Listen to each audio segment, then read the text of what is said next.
Il existe un type de moment qui ne revient pas en double. Pas parce qu'on te le retire, mais parce qu'après, tu n'es plus exactement le même observateur. Tu peux réécouter une phrase 1000 fois.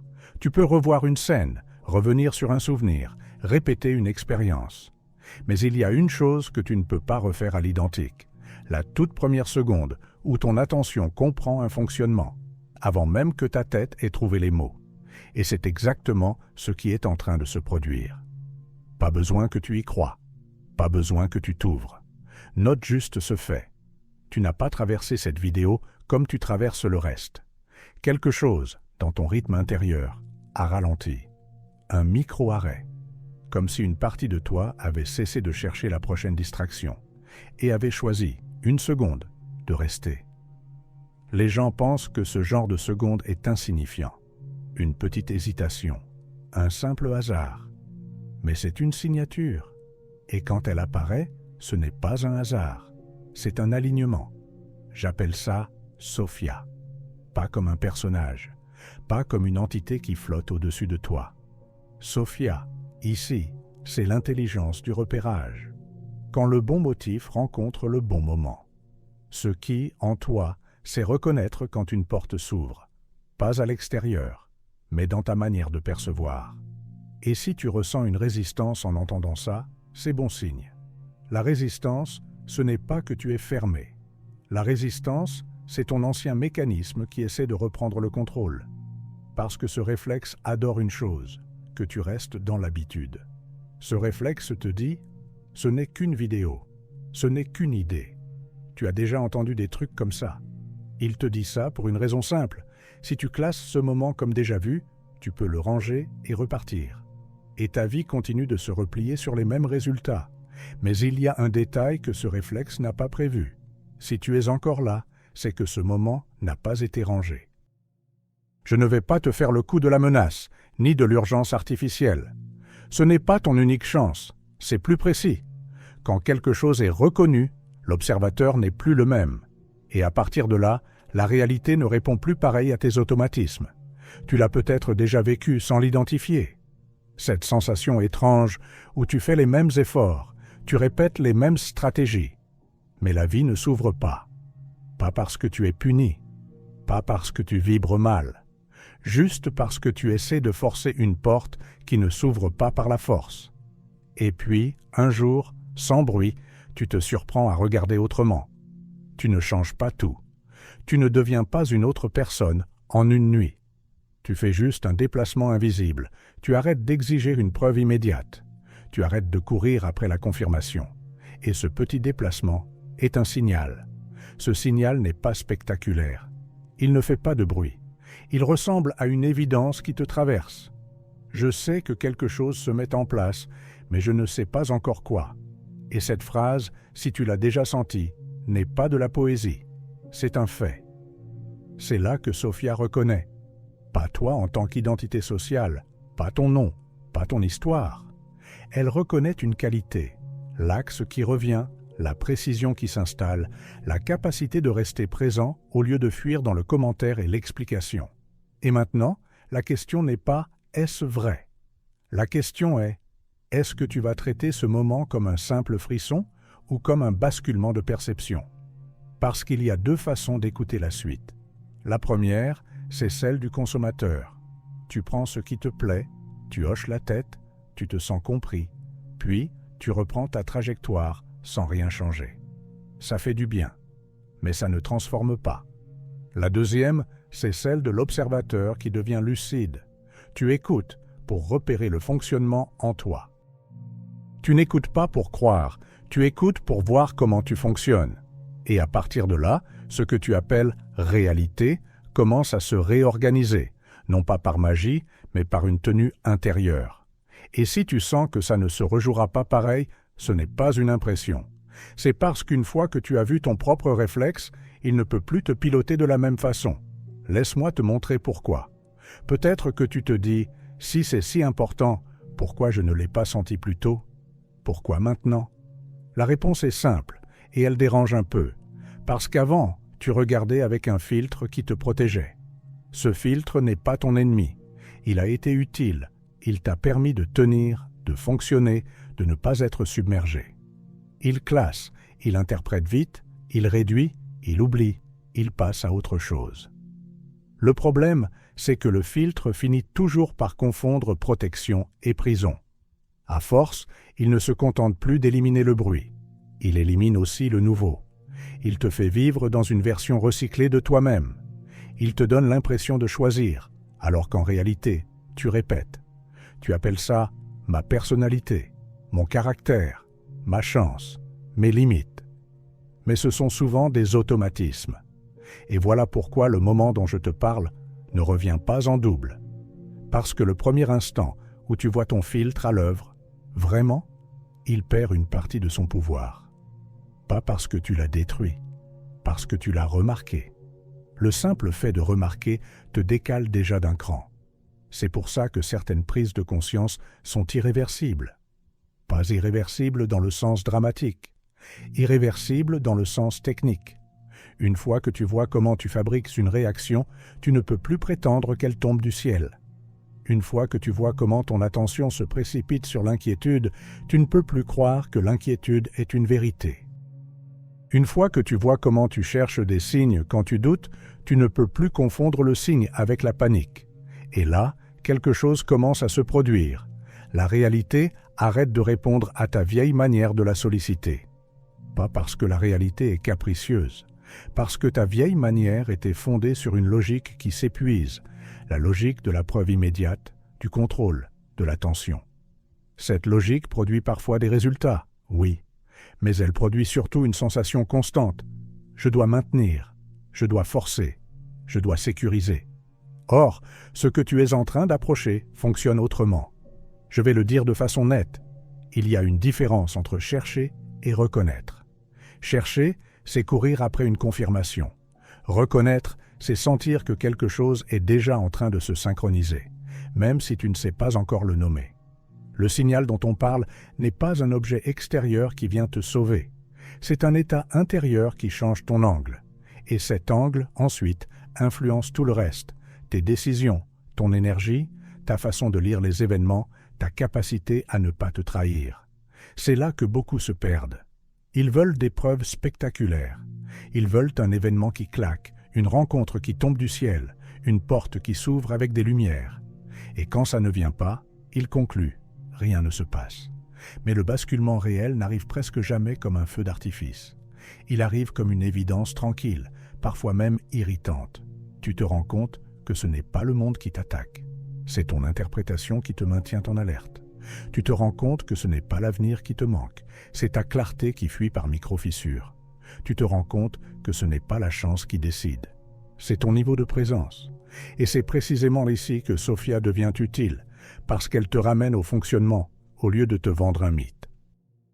Sophia, c'est le moment où tu comprends que l'attention est une force de sélection, que ce que tu nourris devient plus dense, plus probable, plus réel dans ton expérience. Pas par superstition, par répétition, par orientation, par cohérence. Tu n'es pas obligé d'y mettre des croyances. Tu peux l'observer comme on observe une loi simple. Ce que tu pratiques s'installe. Ce que tu répètes s'épaissit. Ce à quoi tu consens finit par t'entourer. Et si tu es honnête, tu sais déjà où tu consens sans t'en rendre compte. Tu consens à la fatigue mentale. Tu consens au plus tard. Tu consens à la peur déguisée en prudence. Tu consens à ce petit sabotage poli qui dit « Je verrai quand j'aurai une preuve ». Ce que je veux te donner dans cette vidéo, ce n'est pas une montée émotionnelle. C'est une carte pour que ton réveil ne devienne pas une confusion et que ta sensibilité ne se transforme pas en obsession. Et c'est là que beaucoup se trompent. Ils confondent ce basculement avec un grand événement, alors que ça commence presque toujours par des détails très concrets, ceux que tu as probablement déjà vus. Avant d'aller plus loin, je veux que tu fasses quelque chose d'extrêmement simple. Ne cherche pas à interpréter. Observe, parce que c'est là que la plupart se trompent. Ils vivent un changement subtil et immédiatement, ils le traduisent en histoire. Ils cherchent une explication totale, un grand récit qui donnerait un sens à tout. Et ce réflexe-là, même s'il semble spirituel, est souvent le même vieux filtre qui veut reprendre le pouvoir. Si je comprends, je contrôle. Mais ce que tu vis ne se force pas. Ça se règle. Le signal émeraude, dans ce que j'appelle ici notre langage, ce n'est pas un symbole extérieur. Ce n'est pas un message qui tombe du ciel. C'est une manière très précise dont ta perception se met à fonctionner quand elle sort du pilotage automatique. Et tu peux le reconnaître à des détails concrets, parce que ça commence toujours dans le concret. Tu remarques des répétitions, pas seulement des nombres, même si c'est souvent la première chose que les gens voient, parce que c'est visible. Tu remarques des phrases qui reviennent, des thèmes qui se répondent, des choix qui se représentent sous une forme différente, mais avec la même vibration. Comme si la vie te montrait la même porte, mais dans un autre couloir. Tu remarques aussi des micro-déplacements dans ton sommeil.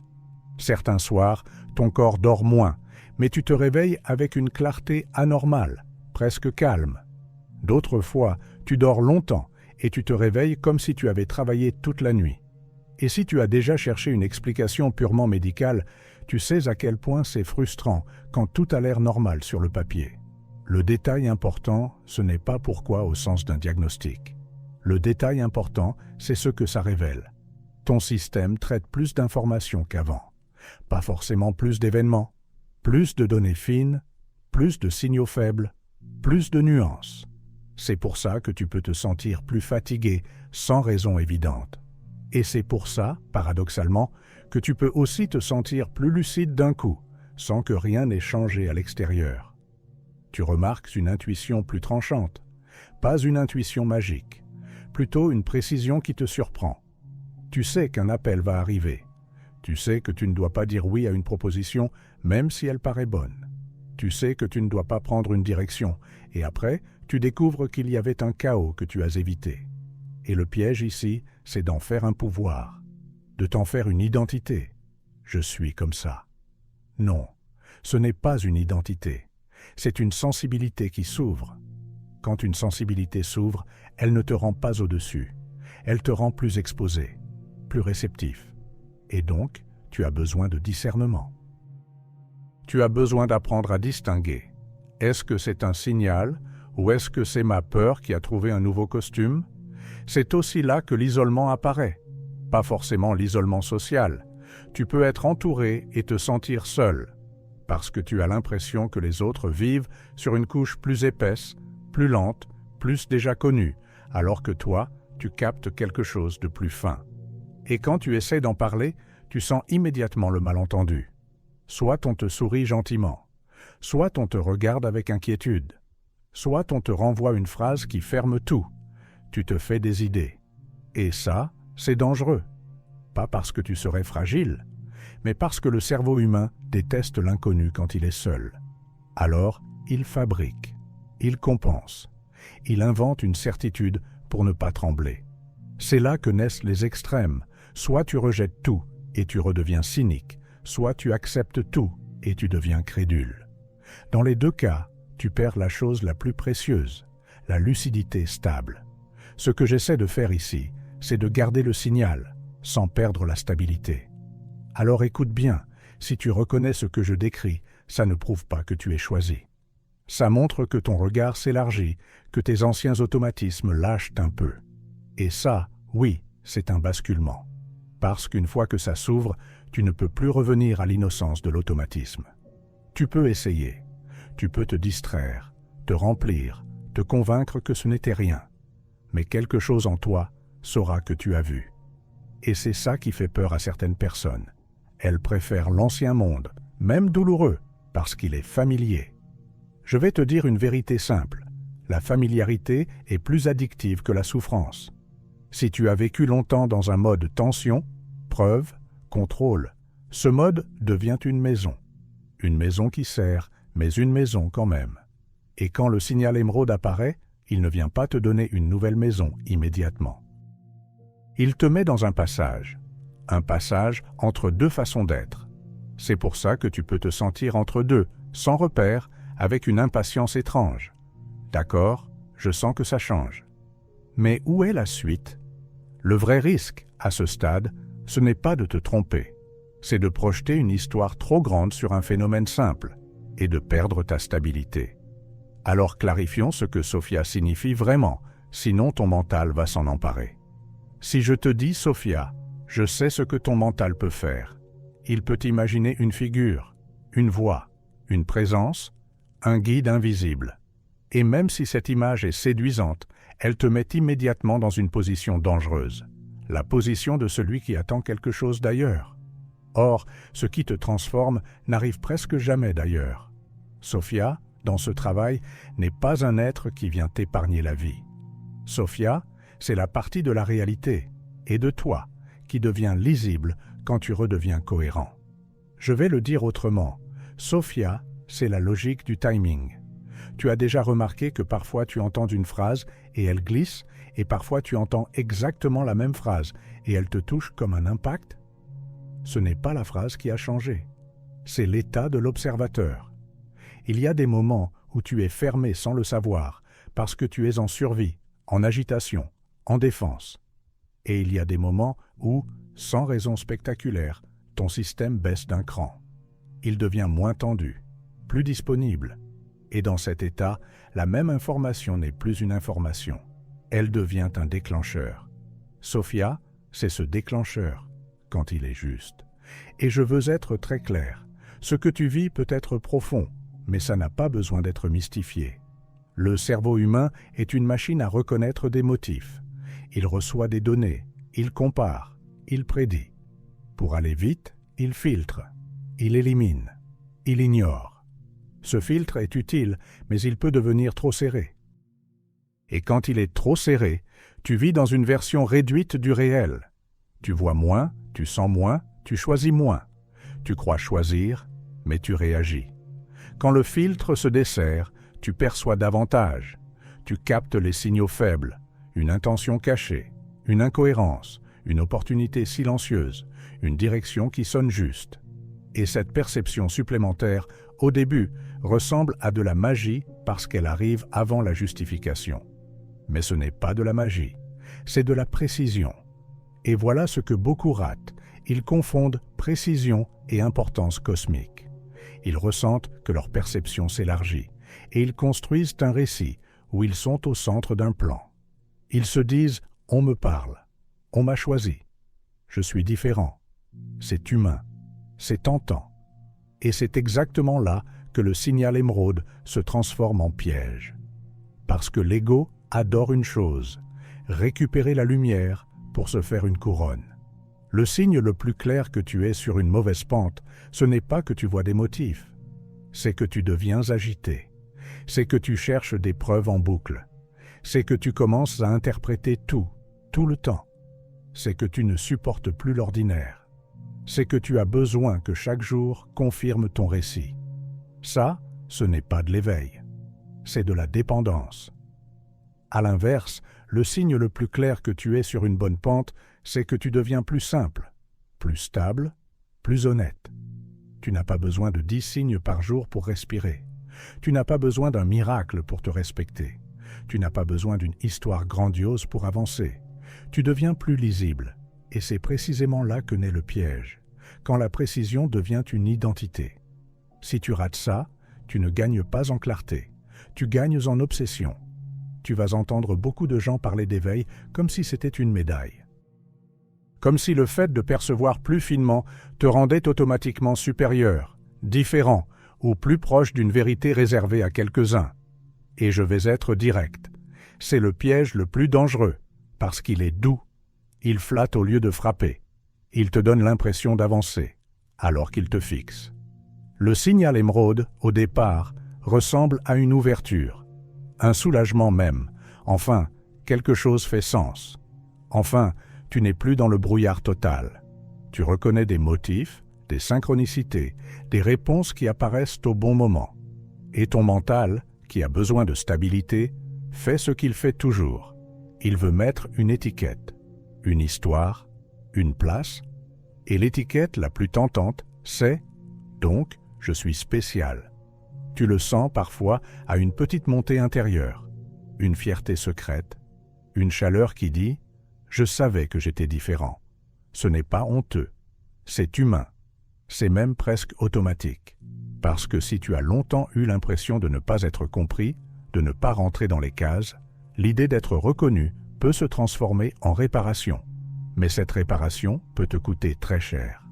Parce que le moment où tu fais de ton signal une identité, tu changes ta relation au réel. Tu ne regardes plus pour voir. Tu regardes pour confirmer ton récit. À partir de là, tout devient dangereux. Tu interprètes trop vite. Tu attaches du sens partout. Tu lis des intentions là où il n'y a que des coïncidences ordinaires. Tu te mets à chercher le signe suivant comme on cherche une dose. Et surtout, tu deviens vulnérable. Vulnérable à quoi? À deux choses. D'abord, à la manipulation. Pas forcément la manipulation grossière, la subtile, celle qui te caresse dans le sens de l'ego. Toi, tu fais partie de ceux qui comprennent. Toi, tu es prêt. Toi, tu as une mission. Et si tu es honnête, tu as déjà vu comment ça finit. On te vend une promesse, un accès, une initiation, une communauté, une méthode exclusive, et on te prend ta souveraineté en échange d'un sentiment d'appartenance. Ensuite, tu deviens vulnérable à ta propre instabilité. Parce qu'un état de conscience, ça fluctue. Toujours. Même chez les gens très avancés. Il y a des jours où tu es clair et des jours où tu es confus. Il y a des jours où tu te sens aligné et des jours où tu te sens vide. Si tu as construit ton identité sur le fait d'être connecté, alors le jour où tu ne sens rien, tu paniques. Tu te juges, tu te forces, tu cherches à reproduire et tu retombes exactement dans l'ancien monde. Tension, contrôle, preuve. Tu vois le paradoxe? Le signal s'ouvre et tu reviens à l'effort. Tu reviens à la chasse. Tu reviens à la dépendance. Tout ça parce que tu as voulu t'accrocher à une sensation au lieu de t'ancrer dans une qualité. Ce que je te propose, c'est l'inverse. Ne t'attache pas à l'extraordinaire. Accroche-toi à ton axe. L'axe, c'est ce qui reste quand l'émotion retombe. C'est ce qui tient quand tu n'as pas de signe. C'est ta capacité à rester vrai, même quand tu n'as pas de confirmation. Et ça, personne ne peut te le vendre. Personne ne peut le faire à ta place.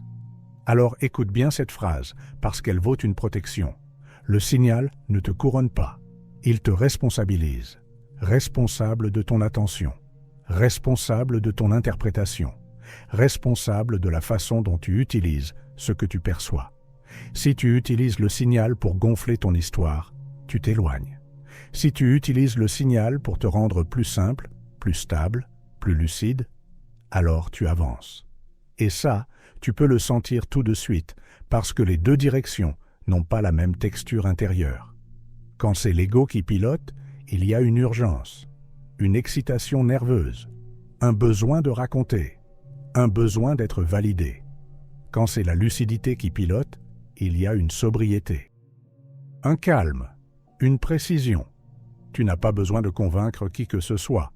Tu observes, tu ajustes, tu tiens ton axe. Le problème, c'est que ce passage te met face à une question inconfortable. Si je ne suis pas spécial, alors qu'est-ce que je suis? La réponse n'est pas glamour, mais elle est puissante. Tu es en train de devenir plus conscient, plus présent, plus exact. Et ça suffit. C'est même énorme. Maintenant, il reste une difficulté. Comment distinguer l'intuition de la peur quand ton système devient plus sensible? Comment éviter de devenir paranoïaque tout en respectant le signal? Parce que c'est là que beaucoup se perdent, pas dans l'absence de signes, mais dans l'excès d'interprétation. Et la seule façon d'éviter ce piège, c'est d'apprendre à trier en temps réel, ce qui vient d'une intuition nette et ce qui vient de l'anxiété qui a emprunté le vocabulaire du mystère. Il y a une raison pour laquelle ce passage peut te fatiguer. Ce n'est pas seulement parce que tu perçois plus, c'est parce que tu perçois plus, sans encore savoir trier. Et tant que tu ne sais pas trier, ton mental fait ce qu'il croit être une stratégie de survie. Il traite tout comme potentiellement important. Il ne veut rien rater. Il veut tout comprendre. Il veut sécuriser. Et c'est comme ça que le signal, au lieu de te libérer, peut devenir une cage brillante.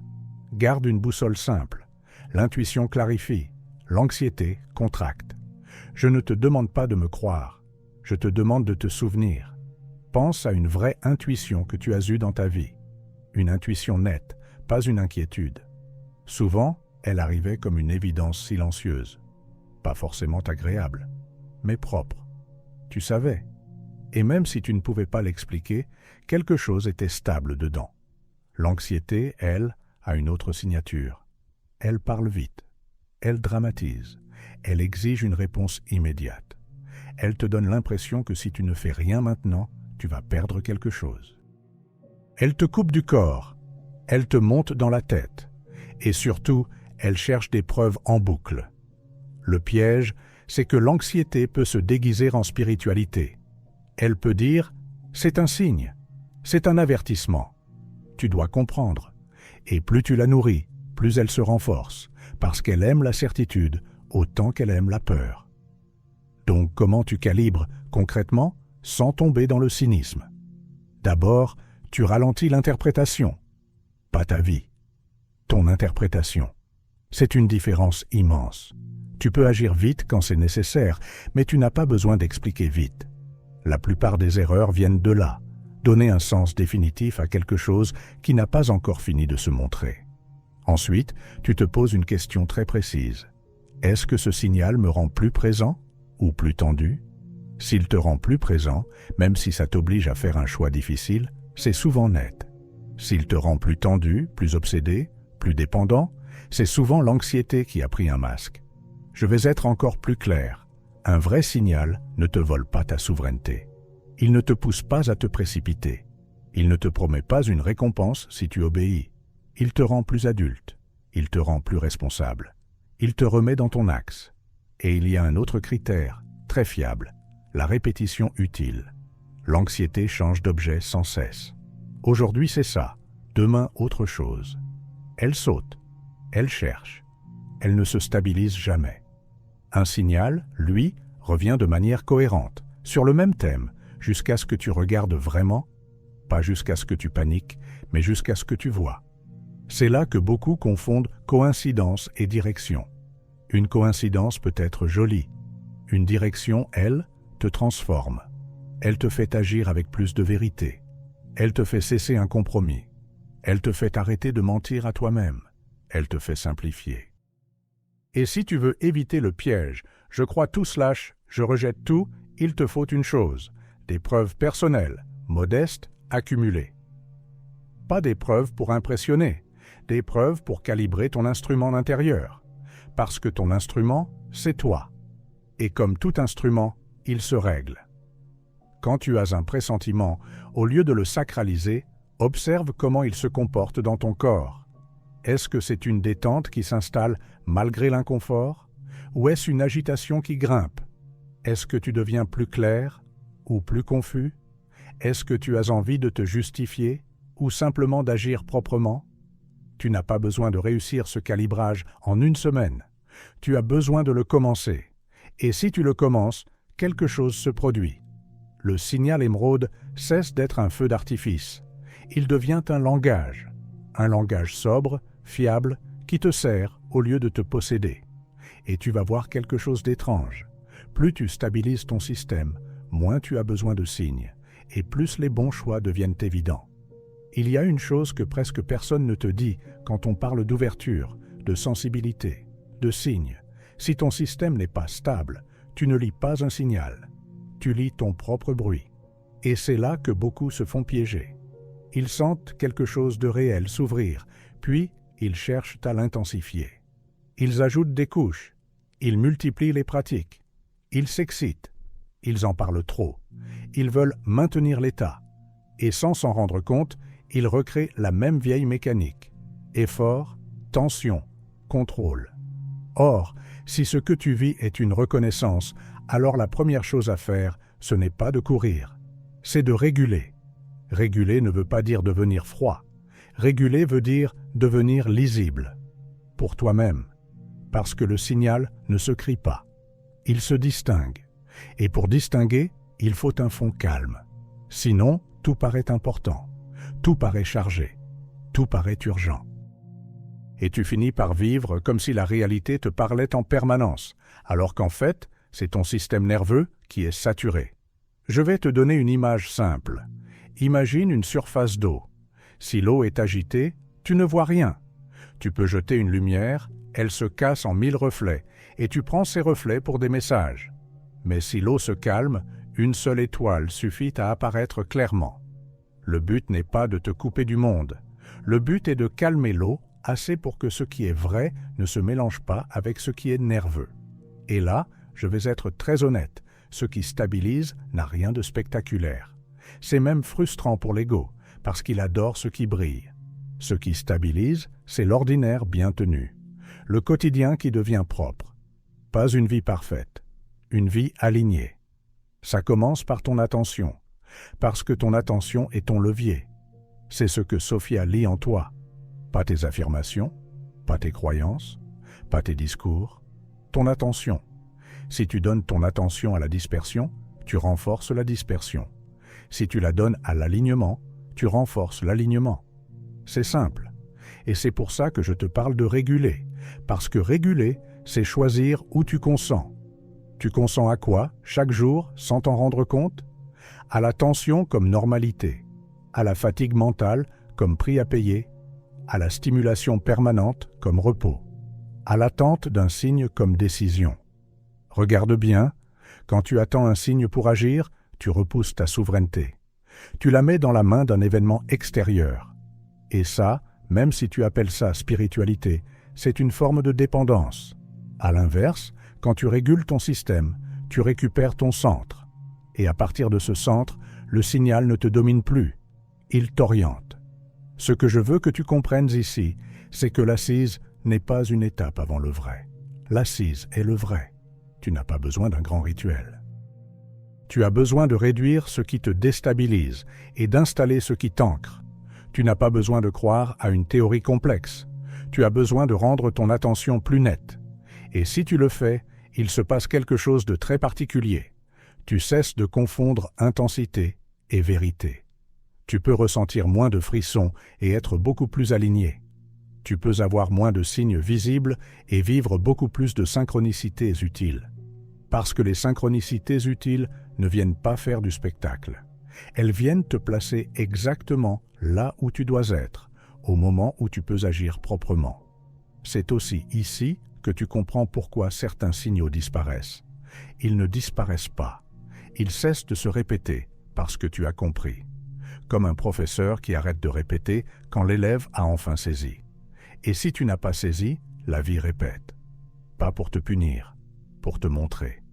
Alors, ne cherche pas à multiplier. Cherche à clarifier. Clarifier tes journées. Clarifier tes engagements. Clarifier ton sommeil. Clarifier tes relations. Clarifier tes promesses à toi-même. Parce que chaque fois que tu te trahis sur un petit détail, ton signal intérieur se brouille. Et chaque fois que tu te respectes sur un petit détail, ton signal intérieur se renforce. Et à ce point précis, tout se résume à une décision minuscule. Est-ce que tu vas retourner au réflexe ou est-ce que tu vas tenir ton axe, même sans preuve?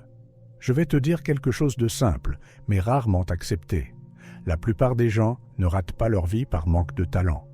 Ils la ratent par manque de tenue intérieure. Ils veulent une chose et ils nourrissent l'inverse. Ils disent « je veux la paix » et ils alimentent le conflit intérieur. Ils disent « je veux un nouveau départ » et ils répètent les mêmes compromis. Ils disent « je veux être libre » et ils négocient avec leur propre peur. Et puis, un jour, ils tombent sur un moment comme celui-ci. Un moment où ils se sentent vus. Pas par un regard extérieur, mais par une lucidité qui s'allume en eux. Sophia vient de te reconnaître. Ce n'est pas une phrase pour te flatter. C'est une description. Une partie de toi a reconnu un fonctionnement et cette reconnaissance change ton rôle. Tu n'es plus seulement celui qui subit. Tu deviens celui qui voit. Et quand tu vois, tu ne peux plus revenir au même mensonge confortable. Je ne savais pas. C'est pour ça que ça ne revient pas en double. Parce que la seconde où tu vois ce qui te tient, tu as deux options. Une option silencieuse et une option bruyante. L'option bruyante, c'est de transformer ça en excitation. Tu veux des signes, tu veux des preuves, tu veux des confirmations. Tu fais de ce moment une chasse. Et très vite, tu retombes dans l'ancien scénario. Tu cours après, tu te fatigues, tu doutes, tu cherches encore. L'option silencieuse, c'est de transformer ça en décision. Tu n'as pas besoin de tout comprendre pour choisir ton axe. Tu n'as pas besoin d'être sûr à 100% pour cesser de te trahir. Tu n'as pas besoin d'un miracle pour dire non à ce qui t'éteint. Et c'est cette option-là qui débloque une nouvelle trajectoire. Parce qu'une trajectoire, ce n'est pas un événement. C'est une direction tenue. Je ne te promets pas une vie sans obstacles. Ce serait une illusion. Je te promets quelque chose de plus précieux. Une vie où tu te reconnais toi-même dans tes choix. Une vie où tu n'as plus besoin d'un signe pour te respecter. Une vie où, même quand c'est difficile, tu ne t'éparpilles pas. Tu sais pourquoi c'est puissant? Parce que quand tu deviens plus tenu intérieurement, la réalité n'a plus la même prise sur tes contradictions. Elle cesse de te tirer d'un côté puis de l'autre. Elle commence à répondre à ton axe. Ce que tu appelles synchronicité, à ce niveau, n'est plus un feu d'artifice. C'est une conséquence. Tu rencontres les bonnes informations au bon moment parce que ton attention n'est plus dispersée. Tu vois les opportunités parce que tu n'es plus occupé à te justifier. Tu fais des choix plus propres parce que tu n'es plus en négociation permanente avec la peur. Alors, je vais te demander une seule chose, et elle est volontairement simple. Ne transforme pas cette vidéo en souvenir. Ne te dis pas « c'était intéressant ». Ne te dis pas « ça m'a parlé ». Ce sont des phrases qui ferment la porte en douceur. À la place, fais un acte de tenue, même minuscule, aujourd'hui. Un seul. Quelque chose que tu repousses depuis trop longtemps parce que tu attendais le moment parfait. Le moment parfait n'existe pas. Il existe seulement le moment où tu arrêtes de négocier. Si tu veux ancrer ce passage, marque-le. Pas pour moi, pour toi. Abonne-toi si tu veux continuer ce travail avec une approche sobre, sans théâtre, sans promesses creuses. Et écris en commentaire une phrase courte qui scelle ta position d'observateur. Pas un roman. Une ligne. Écris simplement « Je suis prêt ». Parce qu'il y a une chose que ton système respecte, ce que tu déclares et que tu incarnes. Et si tu es arrivé jusqu'ici, alors tu n'as pas seulement écouté. Tu as tenu. Tu as résisté au réflexe de fuir. Pas une preuve que tu es à part. Une preuve que tu peux tenir. Et à partir de là, tout change. Une preuve que tu peux tenir. Et à partir de là, tout change.